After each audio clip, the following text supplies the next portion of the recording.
The first transport shuttle of the morning always smelled faintly of ionized metal, like lightning trapped inside a tin can. I boarded it with a yawn, rubbing sleep from my eyes as I scanned the interior for an empty seat. As usual on orbital station Kestrel 4, the morning rush was brutal. Workers, merchants, diplomats, and beings whose anatomies I couldn't begin to guess crowded the aisles. I clutched my satchel close as a tentacled traveler brushed past, its limbs clicking on the aluminum floor. Another passenger, something like a crystalline bird, gave me a narrow, judgmental chirp as I tried squeezing between rows. No luck. Every seat was taken. Great, I muttered. Another 10-minute ride standing. But the shuttle jerked abruptly, sealing its doors before I could adjust. I stumbled forward, knocking into a figure sitting near the center. The hooded passenger raised their head, and I froze. Beneath the hood shimmered a face unlike anything I'd seen. Smooth, iridescent skin with faint bioluminescent freckles, and eyes like molten silver. A faint crown-like circlet wrapped around her temple ridges. She was unmistakable. Lemurian, one of the most mysteriously advanced species in the Orion Spur. And based on her attire, ceremonial woven threads, glowing insignias, and an air of unchallenged authority, she wasn't just any Lemurian. She was royalty. I opened my mouth to apologize, but before a single word escaped, she grasped my wrist with cool, startlingly strong fingers. "You," she said, her voice musical yet commanding, "sit here." Every conversation in the shuttle seemed to stop for half a second. Even the engines hummed quieter. "Emmy," I stammered. "You mean someone else must need the..." She gently but firmly guided me down into the seat beside her. When I was settled, she released my wrist but kept those molten eyes fixed on me, as if evaluating my very atoms. "Yes," she said. "You." Then she turned forward, posture regal and unbothered by the attention she'd drawn. My heart hammered like it wanted out. Trying not to appear rude, I whispered, "Why did you, choose me?" The princess blinked slowly, as though deciding whether to answer at all. Finally, she tilted her head toward me. "I sensed your mind's frequency," she said in the same serene, unshakable tone. "Human anxiety is loud. I prefer calm surroundings." Flushed. Great. A royal alien had singled me out because my nervousness irritated her telepathic senses. "I wasn't that anxious," I said weakly. She gave me a look that said otherwise. "My name is Princess Erithala of the Lemurian celestial lineage," she said. "And you?" "Jalen," I replied, trying not to sound like a squeaky toy. "Just Jalen." Erithala repeated my name softly, as if tasting the shape of it. "Jalen."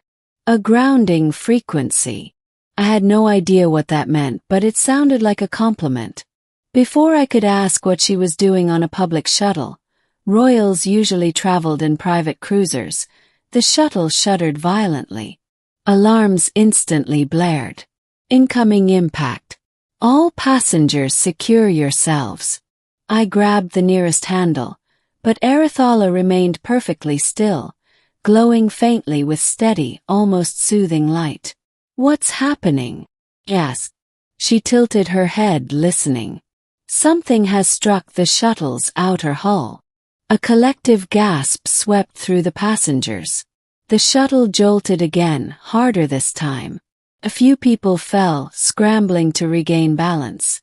The lights flickered. Then the captain's strained voice boomed overhead. "We've, hit a gravity snare. Unknown source. Trying to break free." A gravity snare. Out here. Those were outlawed by every civilized government in the sector.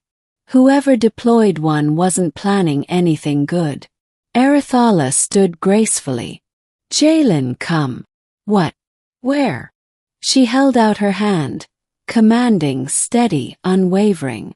"We must reach the front of the shuttle." "Why me?" "Because," she said, "I chose you." Her tone left no room for argument. Against every survival instinct screaming in my head, I took her hand. It was cool and luminous, like holding a starstone. She pulled me into the aisle, weaving through panicked passengers as though gliding. A violent lurch threw someone sideways, but a ripple of light pulsed from Erithala's skin, forming a brief protective shield that deflected the impact. The passengers gasped and parted, clearing a path. We reached the cockpit hatch. She pressed her palm to the panel. The hatch hissed open instantly, even though that function should have been restricted to crew only. Inside, the pilot and co-pilot were pale with terror. "Your Highness," the captain sputtered. "We didn't know you were aboard." "The snare?" Erithala asked. "It isn't mechanical, it's biogravitic," the co-pilot stammered. "Organic. Like a creature." Erithala's silver eyes narrowed. "A grave maw." My stomach dropped. I'd heard stories of grave maws, massive void-dwelling organisms that latched onto starships and crushed them slowly while feeding on the energy discharge. Rare, territorial, and incredibly dangerous. "How do we get rid of it?" I asked, hoping she had some miracle solution. She turned to me. "You possess a resonance humans call intuition. I need you to trust yours." "That's not helpful," I muttered. But she knelt beside the control console and placed her hands over it. Lines of light traced up her arms as she interfaced with the ship's systems. The entire cockpit dimmed, screens flickering with alien symbols. "What are you doing?" the captain whispered. "Amplifying the shuttle's harmonic output," she said. "A grave maw responds to frequencies. If we saturate the hull with the correct resonance, it will detach. And if we get it wrong, gulp, the grave maw will constrict harder." "Great." She looked at me again, directly, intensely. "Jalen, what tone does your mind gravitate toward when you seek calm? This is not exactly a calm moment. Close your eyes." For some reason I obeyed. Maybe it was fear. Maybe it was the strange serenity she radiated. I inhaled shakily. "What do you hear?" she asked. And strangely, despite the alarms, the shouting, the groaning metal, heard something. Low hum. Deep rhythmic. Like the resonant thrum of a hovering engine. "There's a frequency," I whispered. "Low. Almost like a heartbeat." Erithala's expression softened. "Good. Hold on to that." She fed the resonance into the shuttle systems.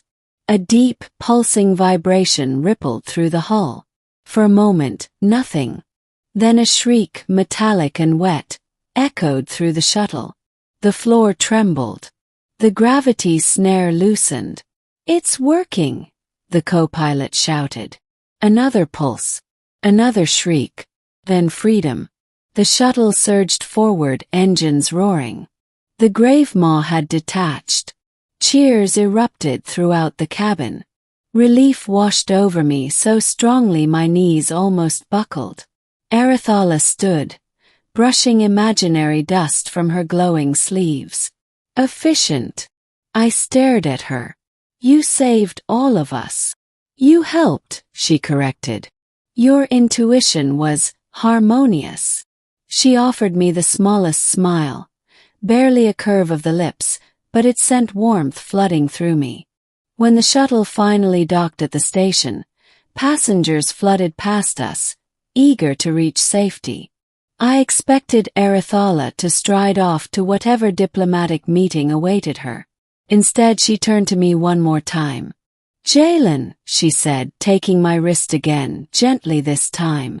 "Your frequency is rare among your kind. If ever you wish to see beyond this orbital station, seek me at the Lemurian embassy." Tell them the celestial princess has extended you an invitation. Are you serious? Her silver eyes shimmered. I do not speak lightly.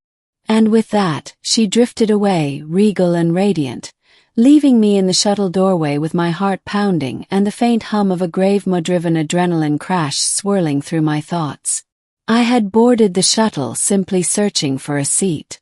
But I left it holding an invitation from an alien princess. And somehow, I knew this was only the beginning of a far stranger journey.